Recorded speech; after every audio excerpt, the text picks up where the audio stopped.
Aston Villa, who had won 14 straight at home before the game. The last team to lose was Arsenal, so I expected to win again and break Villa's unbeaten record. However, Villa was hit with the first goal less than 10 minutes into the first half, and eventually Arsenal failed to get a point. Villa's first goal was to remove Arsenal's forward pressure through a rear build-up. A closer look at this goal showed it was made with Villa's intended tactics. Build-up of the Villa based on 4-2-3-1. The point here is to bring the left winger into the center and put attacking midfielder Tielemans in the right half space. In the right half space, Tielemans was placed on the same line with Ardium on the right. Havertz is the player placed in this area at Arsenal. That means Havertz is in a 2v1 structure. If Havertz moves forward and marks the Ardium, then Tielemans is free. Who can stop Tielemans in this structure? Rice needs to block the opponent's left wing that came into the center, so either left fullback Zinchenko or left centre-back Gabriel. The problem is that these are the players who make up the defensive line. What does it mean to move forward to stop Tielemans on the defensive line? This means that there will be a gap in the defensive line and will not be able to gain a real numerical advantage to prepare for variables. When the opponent is holding the ball on the goal side like a goal kick, it is far away, so even if you aim for the front here, you can afford to respond, but if the opponent has carried the ball forward to some extent, it is difficult to respond, so you have to fall back and protect the defensive line. And in this very situation, Tielemans is free. This is the situation of the rear build-up of the Villa. The situation has changed the roles of Jesus and Havertz. Havertz pressed the right centre-back, and Jesus takes charge of the Ardium. Taking on the right side of Ardium means that Tielemans will be free, as I mentioned earlier. What about Tielemans? Gabriel is getting ready to move forward and put pressure on him. In this situation, when the right side Ardium grabs the ball and looks forward, Gabriel gives up Tielemans to defend the back and retreats back. So Ardium connects to the freed Tielemans. Next, Arsenal's defensive formation was breached as Tielemans carried the ball unimpeded. What if Havertz, on the other hand, blocked Tielemans instead of Ardium? Then the Villa can take advantage of the free Ardium. The Villa deploys to the left and then to the right. In this process, Jesus is pressed the Ardium and the free right centre-back moves forward.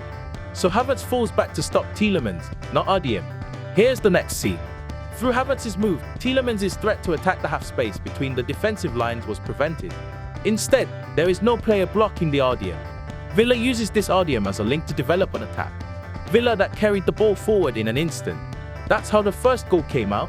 In this way, Villa gained a numerical advantage in right half space with the change of position of the left wing and attacking midfielder Tielemans.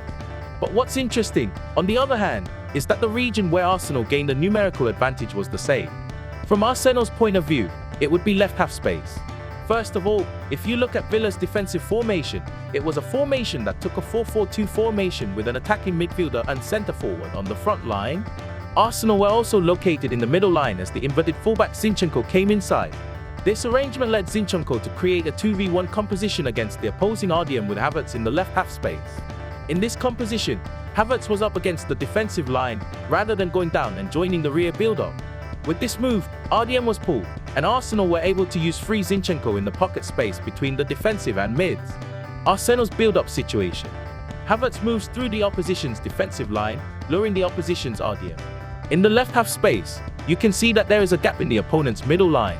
To take advantage of this, Zinchenko moves inward. Zinchenko, who then receives the ball and attacks the pocket. He is trying to pass through the penetrating Jesus. Havertz is also positioned between the opponent's defensive lines, tying Ardium. 2v1 at the left half space line. Zinchenko gets the ball in this space as well. Successful pass to penetrating Havertz.